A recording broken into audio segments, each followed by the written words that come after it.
Drama awaits, only on Echoes of Love. The adventure begins with a girl named Park, whom we see presenting a bouquet of flowers to her cousin in the middle of a cemetery, confessing her love to him. They both seem happy together.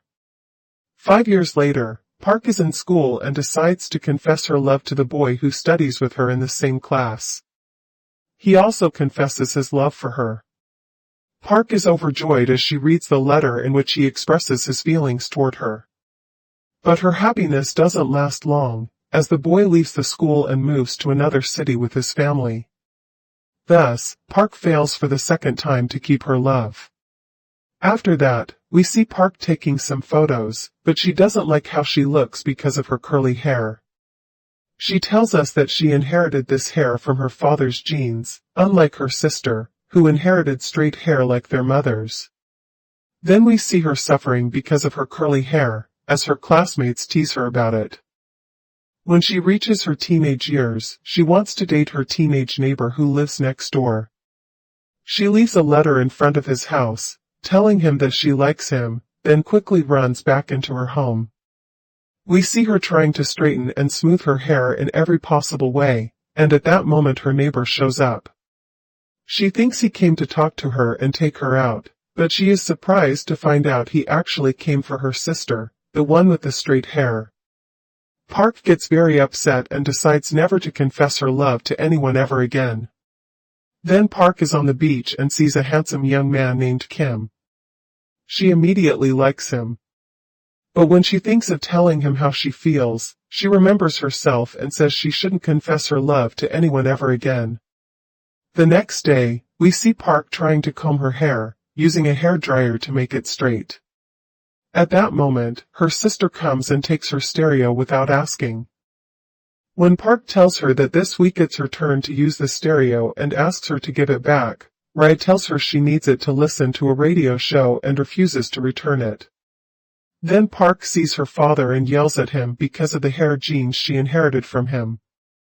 She asks him for money to go to a beauty salon that can make her hair straight, but he doesn't care about what she says. Her mother shouts at her to stop yelling and tells her to come and eat, because there's no other food in the house. At that moment, her friends call her to go to school with them. When she goes out to meet them, they tell her that her sister is completely different from her, and that she's an arrogant and selfish girl, unlike Park. Park tells them she tolerates her only because she's her sister, nothing more. At that moment, they see Song, who calls out to them to wait for him so he can walk with them, but they can't stand him, so they run away from him. When they arrive at school, Park gives him her bag to carry for her. Then they see Kim walking with his friends, and they all keep staring at him. Park tells us that all the girls at school like him and wish they could date him. At that moment, Kim waves at Park. Park can't believe he's greeting her and looks shocked and surprised. When Kim leaves, her friends ask her why he waved at her. Park stays completely silent and remembers the time Kim saw her at the beach and asked if she was the girl who studied with him at school.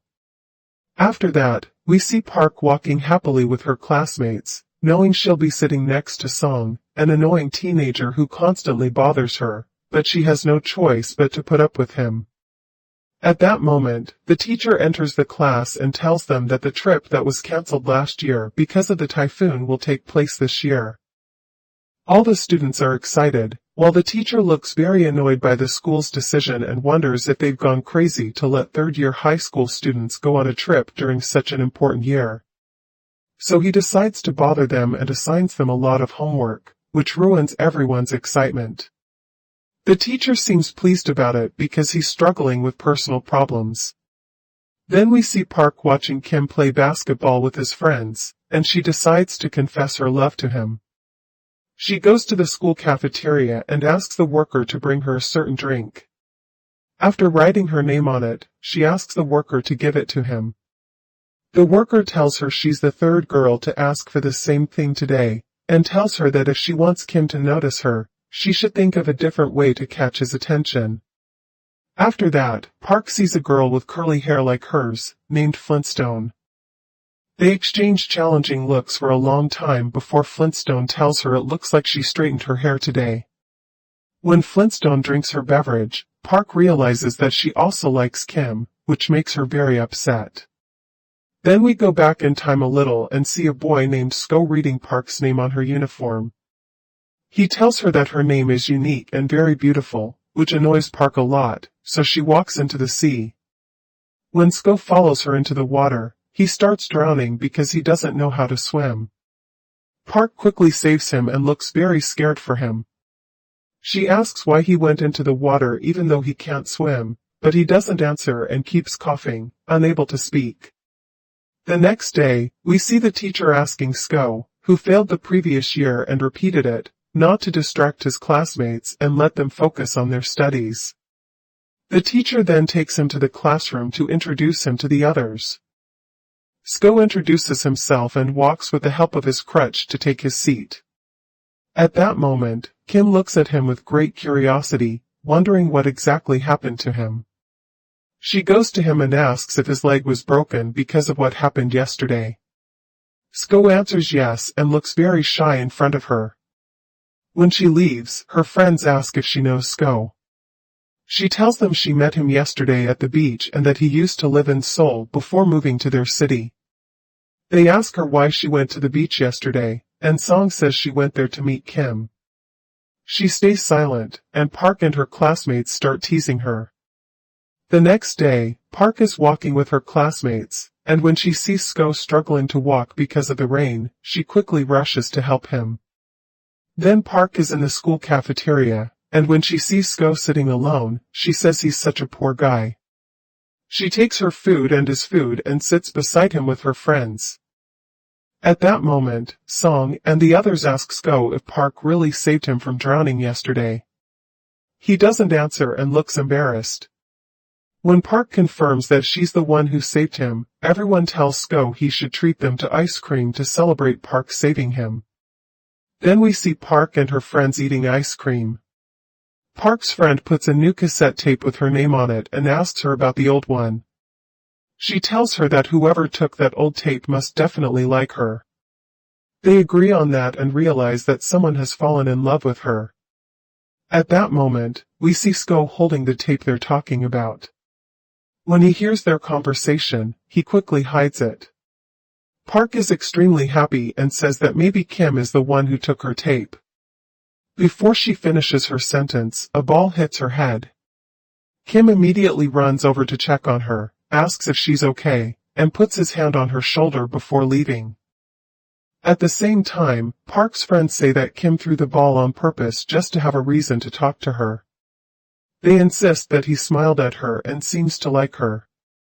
Park is thrilled by their words, but Sko tells her that her friends are wrong. He says Kim doesn't like her, he was just making sure she was okay. Park gets very angry with him. Her friends ask her not to pay attention to what he said, then they take her and leave. After that, we see Park sitting in class when her friends come to tell her that Flintstone's hair has become straight. Park doesn't believe them and rushes off to see Flintstone herself. When she sees her hair straight and smooth, she can hardly believe her eyes. She asks where she had it done, and Flintstone tells her about the salon where she got it straightened, adding that it cost her 200,000 won. Park is shocked, but she decides to save up the money so she can straighten her own hair too. Then she goes to the salon Flintstone mentioned and asks the hairdresser about the special straightening method she uses. The hairdresser tells her that she uses very modern tools and chemical products that make the hair stay smooth for a long time without curling. At that moment, Park returns home and realizes she's broke and has no money at all. Later, she goes back to the salon again and discovers that the salon owner is Suk's mother. The next day, we see Park walking behind Suk and suddenly asking him if he's going to get a haircut. He tells her he's not, explaining that he came because his mother works at the salon. Park pretends she didn't know that and says she should go inside to greet his mother, so she does. When Suk's mother learns that Park is her son's classmate, she asks if she knows that Park was the one who saved him from drowning. Park thinks about telling her the truth, that she really did save him, hoping that maybe she'll straighten her hair for free. At that moment, Suk's mother thanks her sincerely and asks if she's still interested in straightening her hair. Park says she's very interested and waits, expecting her to do it for free. But Suk's mother, realizing Park is a bit cunning, tells her that her son's leg is broken and that he has no friends. She asks Park to accompany him and help him until his cast is removed, promising to straighten her hair afterward. Park agrees happily and feels very excited. The next day, we see Park helping Suk cross the street. When they arrive at school, she helps him put on his shoe and seems very attentive to him. After school, it starts raining, so Park takes him to her father's storage shed to wait until the rain stops. She gives him one of her father's shirts to wear instead of his wet one and asks if he likes reading. He tells her he's never read a book in his life, which surprises Park. She asks if he's serious, then brings him a collection of books to read. She also shows him the combination to the lock of the shed, writing it on his hand so he can come anytime he wants to read. She advises him to read a lot so he can become an educated person and tells him that reading might help him do better in school. After that, we see Park with her friends folding paper as part of a school activity. When they ask Suk to help, he says he's busy and wants to leave. Park pretends to cry and says that the person she saved doesn't even want to help her, so Suk immediately sits down to help.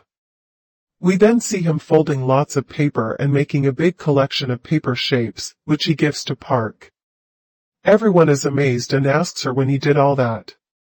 Then we see the teacher scolding Sung for not doing his homework, and then turning to Suk and asking why he didn't do his either. Suk answers that his leg is broken, but before he can finish, the teacher interrupts mockingly, saying, "Do you write your homework with your leg?" and scolds him in front of the whole class.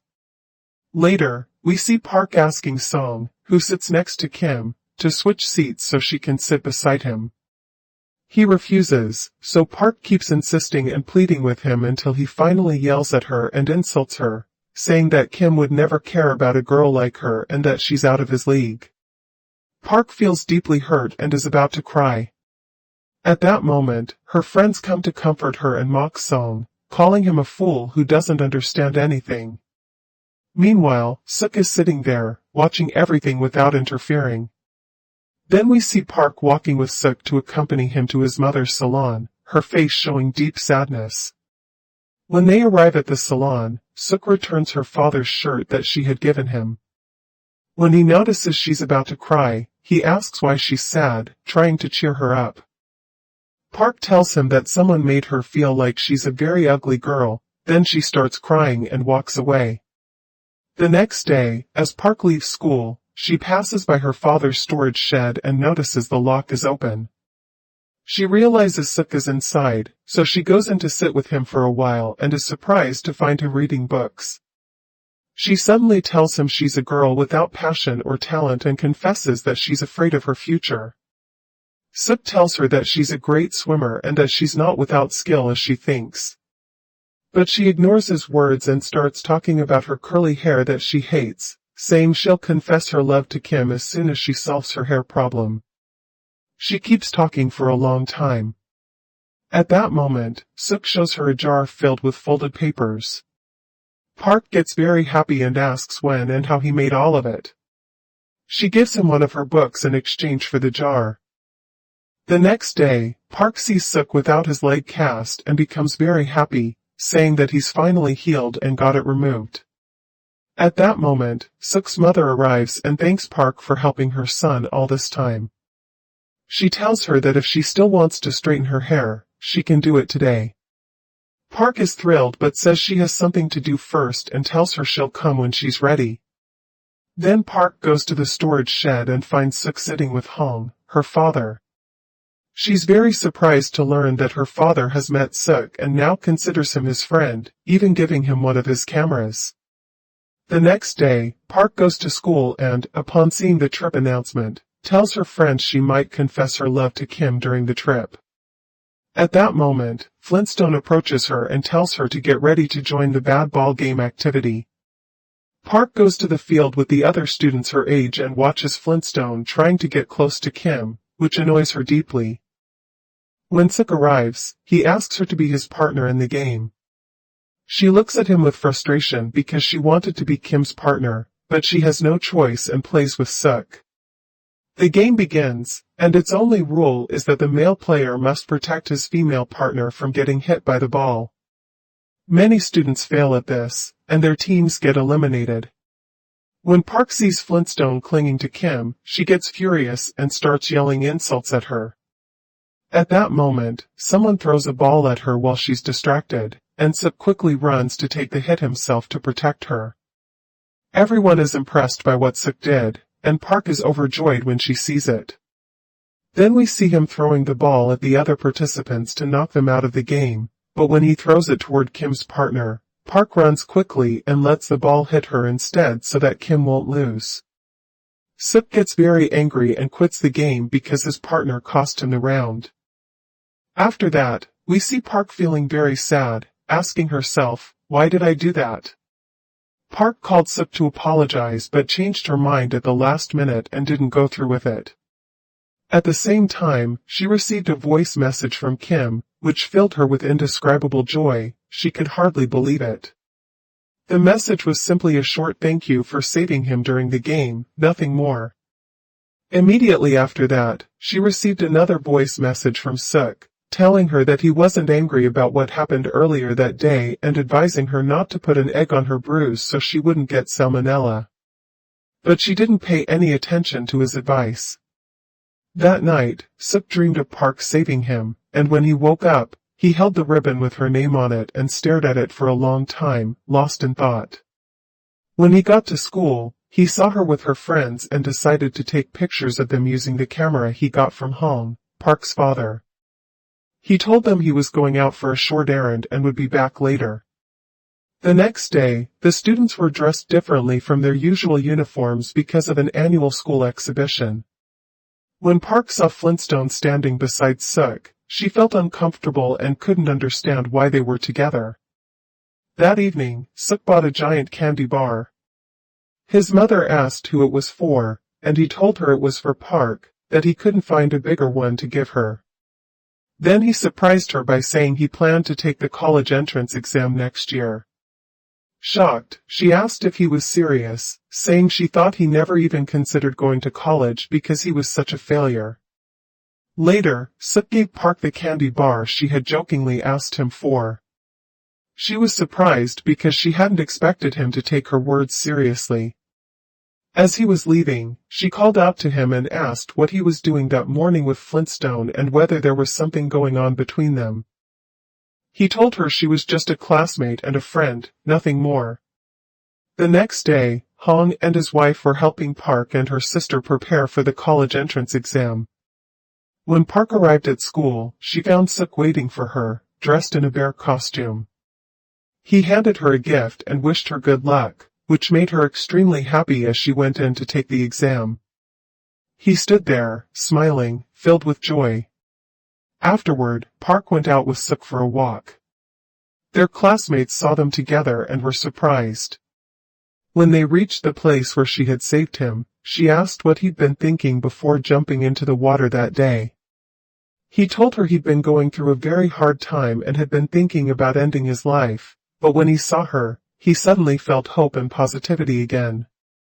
He said she looked beautiful when she was swimming. Then he gave her the ribbon with her name on it, the one he had taken without her noticing, and confessed his love for her, saying he liked her very much. Park didn't know how to respond, and her face showed how nervous she was. But when he walked her home that night, she was overjoyed, and she didn't let go of his hand until a long moment later. When she entered her house, she was practically glowing with happiness. As for Suk, when he got home, his mother told him she would be traveling to Seoul to buy some supplies and goods for her shop. The next day, he went out with Park again. When she sneezed, he told her to stay warm and gave her his scarf to keep her neck covered. Just then, Park noticed her friends nearby, preparing to surprise them with a celebration of their relationship.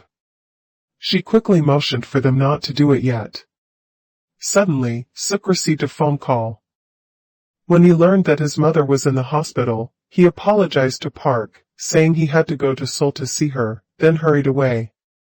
Park apologized to her friends and thanked them for their support, even though sadness was clear on her face. Ji told her that the celebration she was planning would definitely happen soon. After that, Park tried calling Suk, but he didn't answer. She assumed he was busy because of his mother's illness and left him a message, asking him to contact her when he could. Meanwhile, Suk had arrived at the hospital, searching for his mother's room until he finally found it. He felt heartbroken when he saw her in that condition. At the same time, Park was cleaning her room when the gift Suk had given her fell to the floor. As she picked it up, her face turned pale with sadness. Suk, on the other hand, was standing with his father, who asked him why he hadn't taken the college entrance exam. He blamed Suk's mother for being careless and said she was the reason for his failure. Suk got angry and asked if his father was the one responsible for what had happened to his mother. He told him that ever since they left Seoul to live with his uncle in this town, his life had been miserable, that he'd become stupid, pathetic, and unhappier than ever. Then he added that his mother had fallen down the stairs herself, before leaving angrily. The next day, we see Park sitting with her classmates, who are all puzzled and wondering what might have happened to Suk. None of them understand why he suddenly stopped contacting them. At that moment, Park decides to go to Seoul herself to find out what happened to him. When she arrives at the hospital, she asks the receptionist about Jang, and the woman tells her where the room is. Park heads there, hoping to visit him and see her beloved. When she reaches the room, she sees Suk talking with his mother. He tells her that he spoke to his aunt, who asked him to come to America. He says that if he doesn't go, his father won't leave them alone and will try to destroy their lives in any way he can. Suddenly, he gets angry and says he doesn't want to leave Korea or go anywhere else. Seeing him like that, Park quietly leaves the room. She records a voice message for him, saying that she misses him very much and doesn't know how to reach him or contact him. But then she deletes it, and records another one instead. In this new message, she tells him that she's thought about their relationship and has decided not to be involved with him, that she'll consider him only a friend. She adds that she wanted to clear things up early so he wouldn't think she loved him and end up getting hurt later. At that moment, Suk listens to the voice message Park sent him. He stays completely silent. The next day, Park goes back to school and sees photos of herself with Suk, which makes her start thinking about him again. Later, she goes to the storage shed and finds one of Suk's notebooks. When she opens it, she discovers that he had filled it with photos he'd taken of her and their friends, but the rest of the pages contain only her pictures. Beneath each photo, he had written heartfelt notes expressing his feelings, revealing how deeply he loved her. Then we flash back in time and learn that Park's father, Hong, had actually decided to help Suk express his feelings, and that Suk truly loved Park with all his heart. In the notebook, Suk had written that Park was the one who saved him from death, that she made him a happy person again, no longer hopeless as he once was. He also wrote that he was grateful to have met a girl like her, someone who could bring love and warmth back into his life. As Park reads all the words Suk wrote, tears stream down her face. The next day, we see her sitting by the sea with her classmates. She doesn't join in their conversation, instead, she sits alone, looking deeply sad. Just then, she gets a call from an unknown number. When she answers and asks who it is, the caller hangs up. Moments later, another unknown number calls again. Frustrated, she scolds the caller and demands to know who he is, and then she suddenly sees Suk standing right behind her. When he walks toward her, she bursts into tears and throws her arms around him, confessing that she had lied, that she really does love him. He tells her that he already knew, that he heard everything she had recorded, but chose not to reply because he wanted to tell her in person. Then he gives her a big jar filled with folded paper notes and tells her that each time he thought of her, he made a new one and added it to the jar. He asks if she'll be his girlfriend, and she answers yes, hugging him tightly. At that moment, Park's friends appear, cheering, and celebrating the two of them together. Here we reach the end of the video. Please subscribe for more.